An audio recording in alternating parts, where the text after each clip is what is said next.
ዳግም ከሚመጣው ከጌታችን ከኢየሱስ ክርስቶስ ጸጋና ሰላም ጣፋጭ ሕይወት ለከበራችሁ ቅዱሳን ሁሉ ይሁን። እስከ መጨረሻ ድረስ እንደምወዳችሁ ጌታ ኢየሱስ ያውቃል። መጽሐፍ ሲናገር በመጽሐፈ ሩት ምዕራፍ 1 ከቁጥር 9 ላይ እንዲህ ይላል፣ እግዚአብሔር በባሎቻችሁ ቤት እረፍት ይስጣችሁ አለቻቸው ይላል። ኑሃሚን ለልጆቿ ሚስቶች ለምራቶቿ ካለችው የተወሰደ ነው።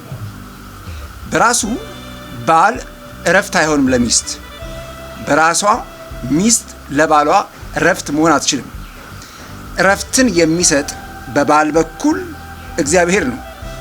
እረፍትን የሚሰጥ በሚስት በኩል እግዚአብሔር አባት ነው። እግዚአብሔር አምላክ ደግሞ እረፍትን የሚሰጠው ለሱ ለተመቸው ነው።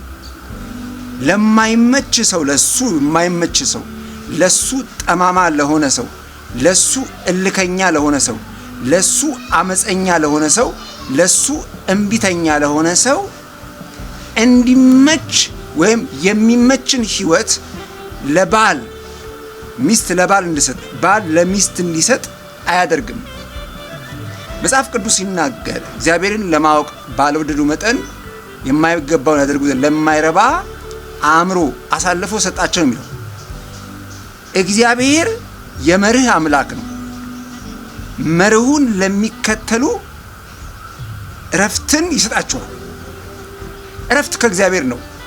መጽሐፍ ቅዱስም ሲናገር ጌታ ኢየሱስ ካለው አንዱ እናንተ ደካሞች ሸክም የከበዳችሁ ወደ እኔ ኑ እኔም እላለሁ አሳርፋለሁ ነው ያለው። ማንም እረፍት ቢፈልግ ከጌታ ጋር መጣበቅ፣ ከጌታ ጋር መሆን፣ ከጌታ ጋር ማሳለፍ፣ ወደ ጌታ መምጣት ይገባዋል።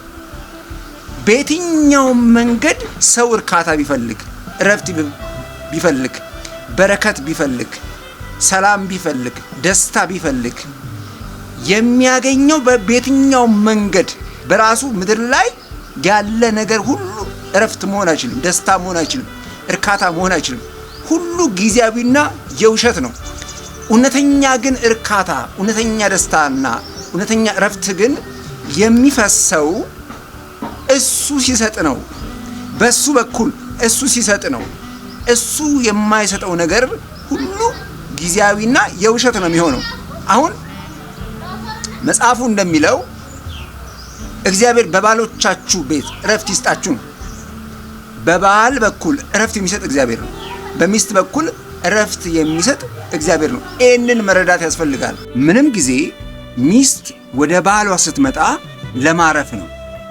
ባል ከሚስቱ ጋር ሲኖር ለማረፍ ነው መኖር ያለበት። ብዙ ነገሮችን ለማቅለል፣ ሸክምን ለማቅለል፣ ድካምን ለማቅለል ነው መሆን ያለበት። ሸክም መጨመር የለበትም። ጭንቀት፣ መከራ፣ ስቃይ መጨመር የለበትም። አሁን እነዚህ ሁሉ የሚስተካከሉት በምንድን ነው? አሁን በምንድን ነው የሚስተካከለው? ኃላፊነትን መውሰድ ያስፈልጋል። ኃላፊነት ነው እናንተን የሚያሰርፋችሁ። ኃላፊነት ምንድን ነው? የመጀመሪያው ኃላፊነታችሁ ምንድን ነው? እግዚአብሔርን ማወቅ፣ እግዚአብሔርን መስማት፣ እግዚአብሔርን መረዳት። የትዳር መስራች እግዚአብሔር ነው፣ ሰው አይደለም፣ መንግስት አይደለም፣ ቀበሌ አይደለም። የመሰረተውን ባለቤቱን መረዳት ያስፈልጋል። ባለቤቱን ማወቅ ያስፈልጋል። አንድ ዕቃ ኤሌክትሮኒክስም ይሁን የትኛውንም ዕቃ ስትገዙ ከሻጩ መመሪያውን ሁሉ ትሰማላችሁ። እንዴት ነው የምንጠቀመው? እንዴት ነው የምናደርገው? እንዴት ነው